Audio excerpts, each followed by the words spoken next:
I was born in the Netherlands. That's my small claim to fame. But I was 3 when my parents immigrated, so I didn't have much to say about it. Okay.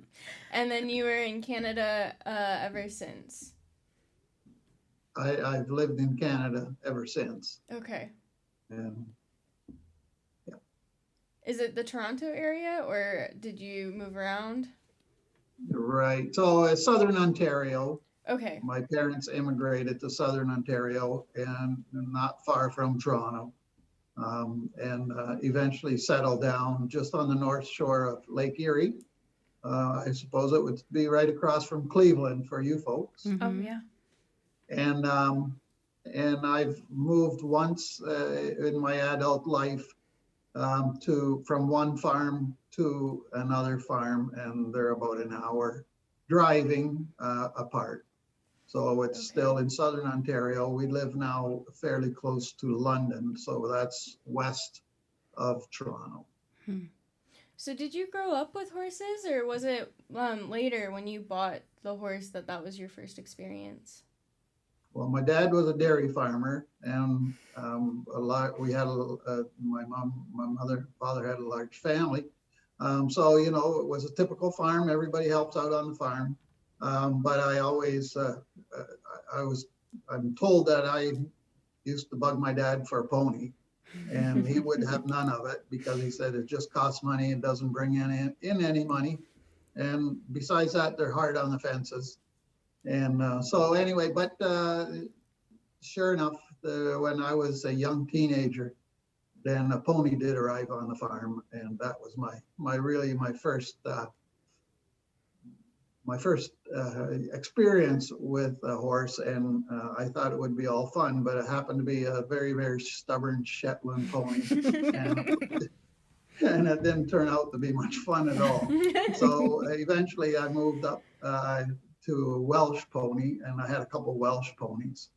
And so, yeah, I've always had an interest in horses, and living on a farm, of course, it was kind of natural to have a horse on the farm. So when I finished my schooling, I went to the University of Guelph for 4 years and got a Bachelor of Science degree. And then I took over my dad's dairy farm. He was ready to retire.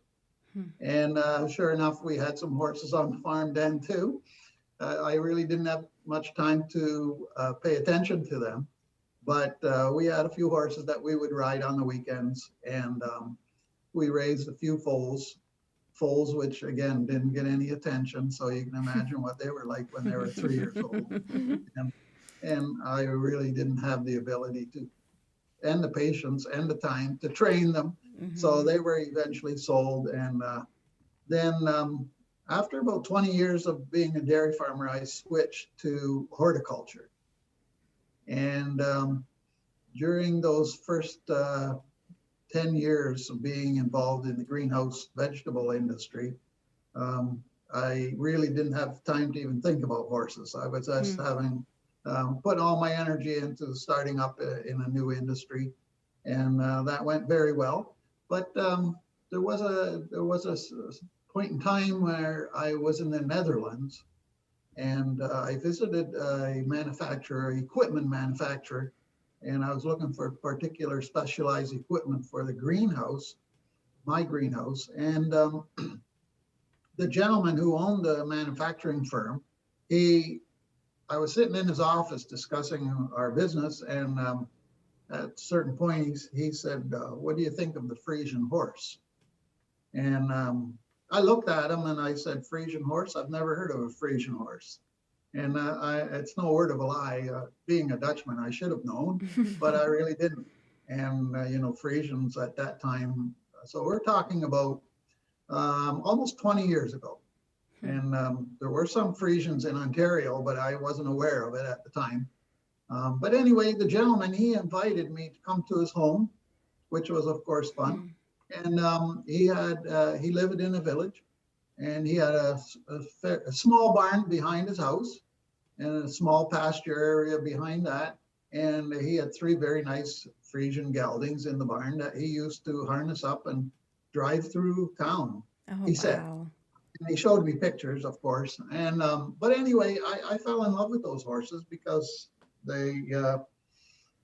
I remember just a majestic horse with a very fine, refined, like a big horse, but a refined head, a Mm-hmm. refined face, and it really intrigued me. And I always kind of considered that when I was slowing down in my business career as a greenhouse operator, that I might very well have some horses in the field. And I was kind of picturing Belgians with, putting them in a harness and putting them in front of a wagon. And then when I got acquainted with the Friesian horse, suddenly, that idea became kind of a dream, and thought the Friesian horse would be actually even more interesting to have in the field and possibly harness up. And of course, the connections with Holland are obvious. Mm-hmm. And so that was the beginning of the tale, and it carries on today. So how did you get your first horse? Is your horse from the Netherlands or is your horse from Ontario? Well, that's another interesting part of the story, actually. And the next time I was in Holland, I would go to Holland probably about twice a year. My cousin, he said, rumor had it that I was interested in Friesian horses. Well, the truth was I was beginning to become interested. And he said, I know a really nice farm down outside the village. And he says that I'm more than welcome there anytime. He says, I'd like to take you there. So he took me to actually one of the larger stud farms in the Netherlands called the Nieuwe Heuvel. And I'm, of course, very familiar with them now, but at that time, that was the first visit. And they had a lot of horses there, and they did a lot of business, also training and selling horses. And so being a businessman, of course, I said, well, what's it going to cost me to import a couple of nice mares to Canada? Because we could talk all day long, right, about it, but when unless you know the cost, and I realized these people could definitely give me a fairly accurate, estimate of the cost. So they offered me cost structure and a plan, and I said, okay, let's go for it. So I made a down payment, and I came home and feeling pretty good about it. And then my daughter Rachel, she started to realize that Dad was looking at Friesian horses. Well, that just kindled her spirit. And she said, what she did was went online and she started studying Friesian horses. And she came to a conclusion very quickly that there are Friesian horse owners in Ontario. In fact, not far from us, like maybe 45 minutes. And so the next step was, well, let's go visit these folks. And these were recent immigrants that had brought Friesian horses with them.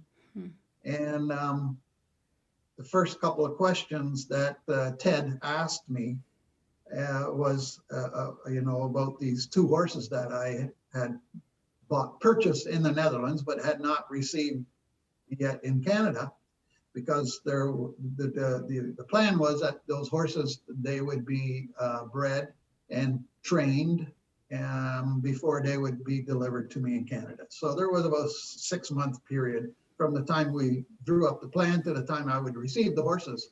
Anyway, Ted asked me questions, basic questions that I couldn't answer about the horses that I bought. And so we were a quick study, and we learned a lot about the Friesian horse in a short time. And I came to the conclusion I would be better off buying a couple of horses from Ted. So I called the people in Holland and I said to them, thank you very much, but you can keep my down payment, but I've changed my mind. And they said, well, you might owe me some more. But they never sent me a bill, and I wasn't planning to pay anymore. But anyway, so that was the beginning. We bought 2 mares from Ted in Ontario, and that was the beginning. And then since then, we have, continually built up our breeding program and the brood mares that we have in our barn, just better quality, and mostly because you just learn more and more in those first critical years, the first 5 years, because the Friesian breed is a very disciplined registry, and judging takes place on an annual basis, and they have a very disciplined system of judging the horses and putting criteria in place in how we describe the ideal horse. And of course, when the judges judge our horses on an annual basis, they're comparing our horses to what is considered the ideal horse by the registry, right?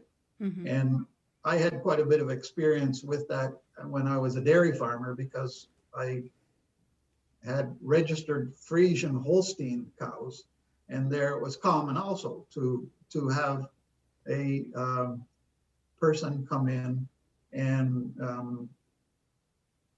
look at your cows and grade the cows according to their conformation and their body type, that sort of thing. So, and of course, that information allows the Friesian Holstein registry to create really accurate breeding values with regard to the cows, but more importantly, with regard to the sires, the bulls that are used for the next generation. And that's the same with the Friesian registry. There's just a whole lot of data available to the members with regard to their own horses, but there's a whole lot of data that's available on the other horses. Some of it is private to the owners, but a lot of it is not. And then, of course, the data that's available on the approved stallions that are available for breeding, there's just an umpteen amount of data available, so that you can really work towards mating, bringing the proper crosses together to hopefully, create a stronger and better next generation. I guess, what does a judge really look for when it comes to picking the correct horse? Yeah, Friesian. okay. So I'm not an expert, but I've been around these people a long time. And so I don't mind commenting on it. When the judging takes place, we call it occurring, because that's what it's called in Holland, and occurring. So some people equate that with a show in North America, but it really isn't. Occurring is the judging of the horse and judging the horse's conformation, and with regard to horses, also movement. And when we talk about movement, we're talking about the walk, we're talking about we're talking about the trot, and in some cases, the canter. And so you asked, what are the judges looking for? Well, when we show our horses to the judges, then we always show them at the currying, we show them in halter. And so the first thing the judges do is size up the horse with regard to conformation. So they're looking at the head of the horse, the neck of the horse, the back of the horse, the croup, and they'll look at the quality of the legs. And so they come up with a score with regard to the racial type, the conformation, the legs and the feet. And then we are asked by the judge to walk the horse in a triangle. And during the walk, the judges size up the stretch of the walk, the strength of the walk, and also the suppleness of the body movement, right? Is the horse kind of stiff-legged, or is the horse got lots of flexibility? And then the next step is the horse is run, we say run, by a runner. So the runner has the horse, and we're talking about a mature horse now, a 3-year-old or older, will run them in the same triangle shape, and they'll do that twice. And the judges will judge the horse on the trot. And again, the same idea. It's the use of the front leg. Is there good movement, flexibility? Is it picking it up high and stretching it forward? Is there a good length of stride? Is there a good power in the hind end? Does the horse propel itself from the rear and lift in the front? Those are the kind of things they're looking for, and they score the horse. And then based on the score of those traits, they will come up with a category that the horse is placed in. And with regard to a 3-year-old, if I'm showing a 3-year-old, which is considered a mature horse, for the purposes of the curring, then the horse will receive no preemie, or will receive a stud book category, or a first preemie, or a second preemie, and then a first preemie. So first preemie being the highest score at that point. That's a lot of information. I didn't know. I could, yeah, I could go on. I wasn't sure how it worked with Friesians. I mean, they're just so majestic, and I wasn't sure how they quite scored it, so I didn't know. I know that there's usually a younger class for the younger horses who are not mature yet, so I wasn't sure how it kind of worked for Friesians. Right, sure. So how many stallions do you have? We actually own 2 stallions. And when we talk about stallions, of course, we assume that all the horses we deal with are registered. But then when we talk about stallions, we're typically talking about approved stallions. Mm-hmm. And those are stallions within the breed, within the registry, that have gone through a very stringent judging program. And that, we would say the cream rises to the top. And every year the KFPS, which is the registry in the Netherlands, which is the mother registry, they will approve approximately 4 to 5 new stallions each year. So it's typical that about 300 to 350 young stallions are exposed to the judges on any given year. And out of those 350 stallions, and generally they're young stallions, 2.5 years or older, up to 5 years. Out of those 350, there will be 4 or 5 that will be given breeding rights. Wow. And then they're understood to be an approved stallion, and they receive an official number. And so we own Tonius 459, and we own Julius 486. I love Julius. That's awesome. Pardon me? I love the name Julius. Oh yeah, it is a cool name, isn't it? Yeah. Yeah, what was I going to say? So I should tell you that Tonius was a young stallion that was offered for us to buy. And eventually we did buy him. So Tonius was bred by Klaas and Mars Vanderkooy in Michigan. And they sold him to a person in Florida. And then eventually that person, quite soon after, a year and a half later, that person sold Tonius 459 to us in Ontario. And so we continue to be his owners, and he's a resident in our barn as we speak. Julius, on the other hand, was a young colt that was born in our barn here in Ontario. And when he was about 2 years old, then we started to realize that he was something special. And sure enough, he intrigued the judges, and the judges invited him to the testing program. And at that, in North America, the testing program takes place in California. And it's of course, looked after by the KFPS, but in cooperation with the Friesian Horse Association of North America, FANA. And they handle that testing program in California. And we were fortunate enough that his name was Jacob, but when they become an approved stallion, after going through the testing program and being invited to be approved, then they receive a new name. And so it became Julius 486. Do you still call him Jacob?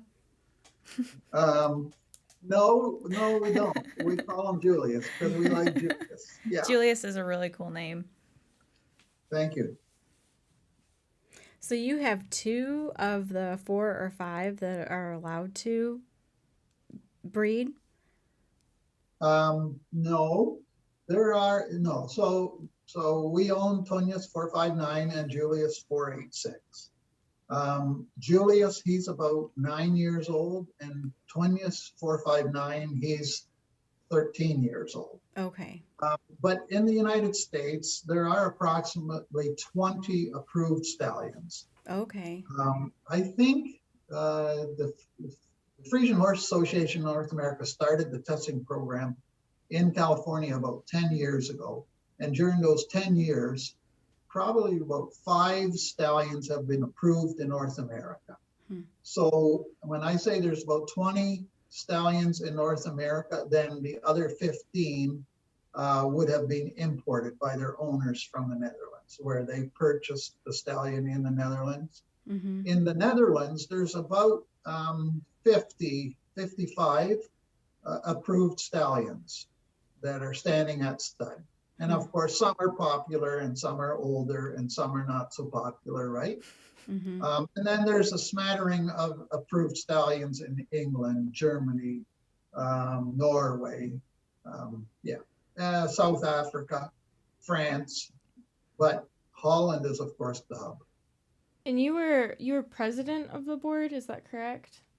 No, I'm not. Member? But I was on the board of the Friesian Horse Association for 9 years, and my last year, which was 2 years ago, my last year I was the acting president. I see.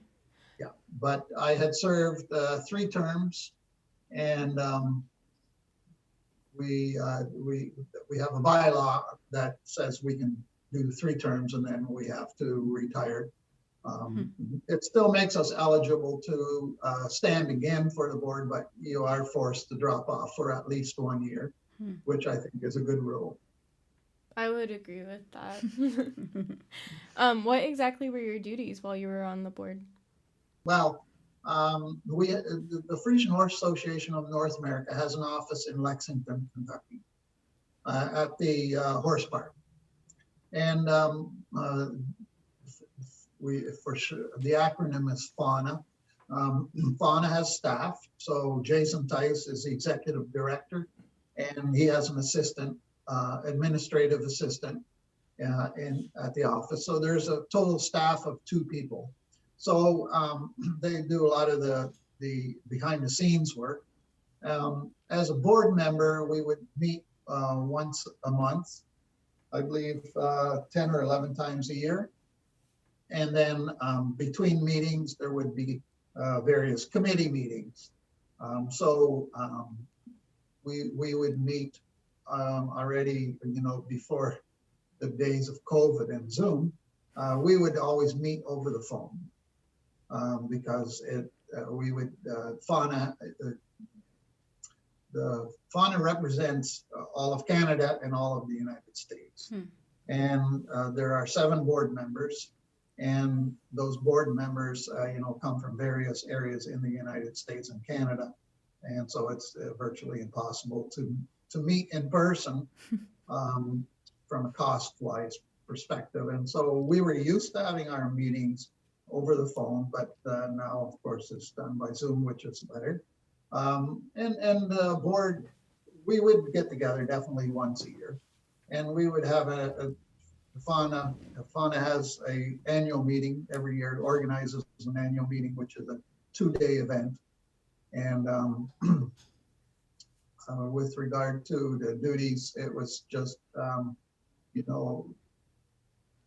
being continue to review policy, trying to create policies that were good for North America, and of course try to strengthen our programs and possibly bring in new programs.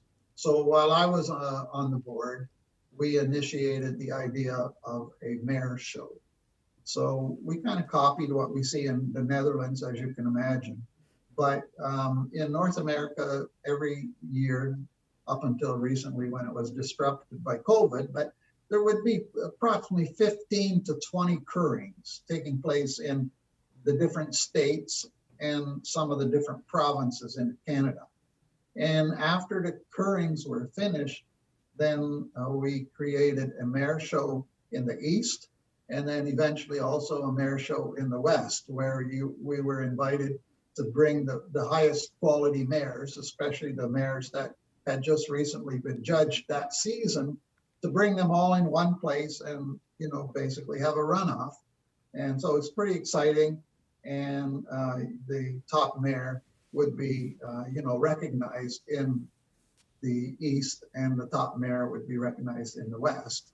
And that was all done again with cooperation of the judges from the Netherlands. So for the mayor show, there would be two judges that would stay back for the benefit of the mayor show and judge the mayors, so that we would have a credible judging of who the top mayor would be in the reserve champion. I just never knew. I never knew it was this big and that there was this much going on with it. So that's incredible.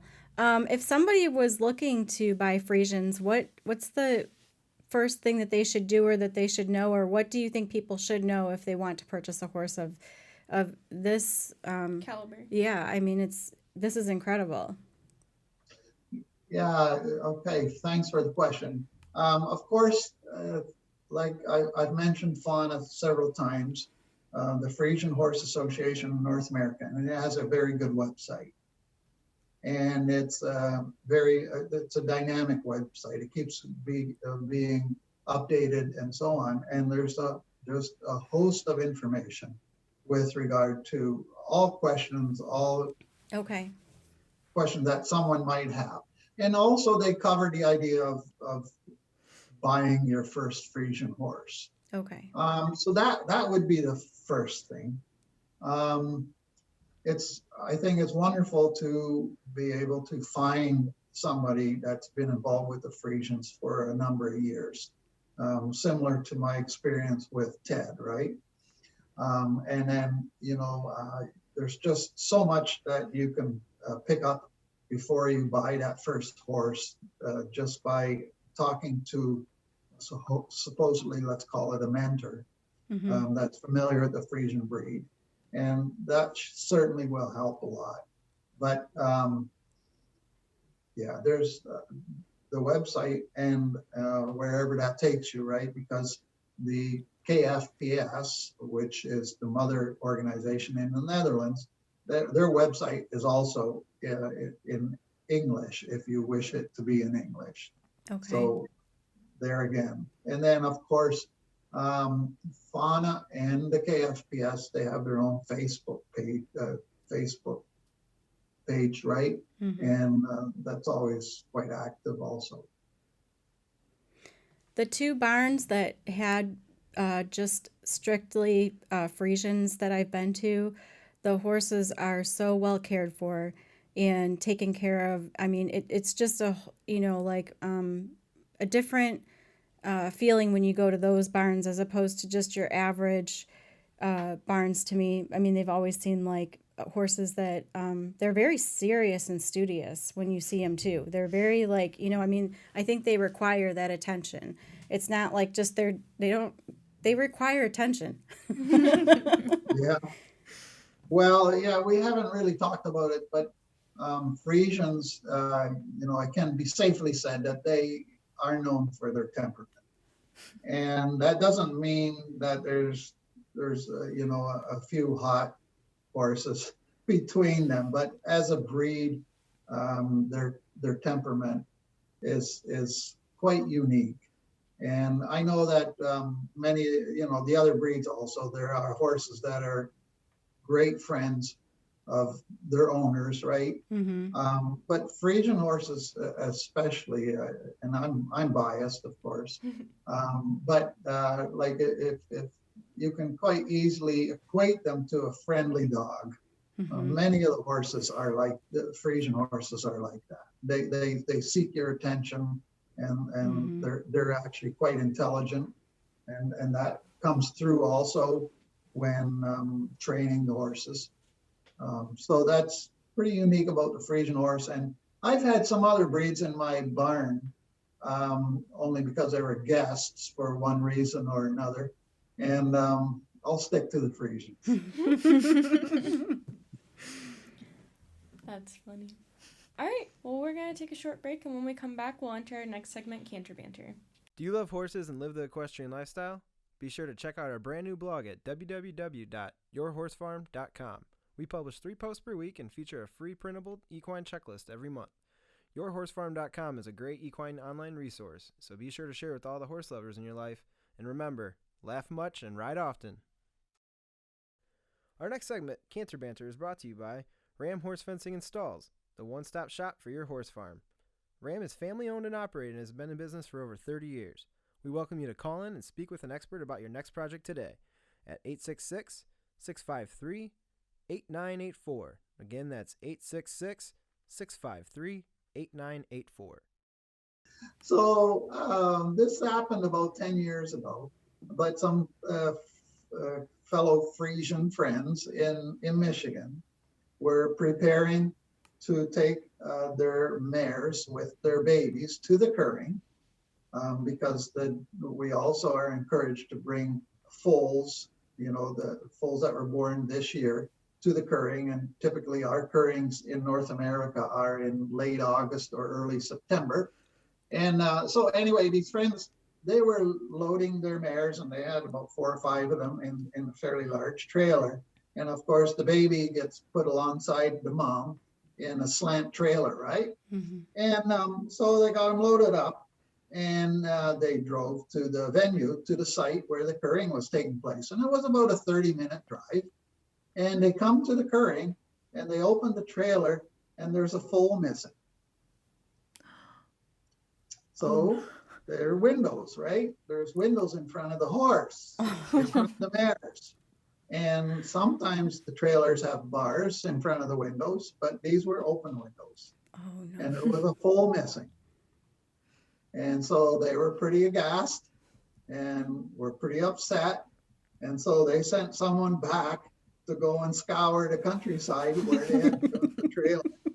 And about 3 miles from home, they found the foal walking alongside the road. Oh, my goodness. That actually jumped out through the window while the trailer was moving. Wow. And it was bruised a bit, but the foal survived and grew to be an adult.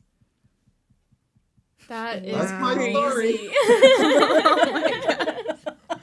I don't bet think you never heard that one before. No. Luckily, it had a very good ending. Yes. Well, it was so good talking to you. You're so knowledgeable, and I think we've learned so much Yes. that we just didn't even know.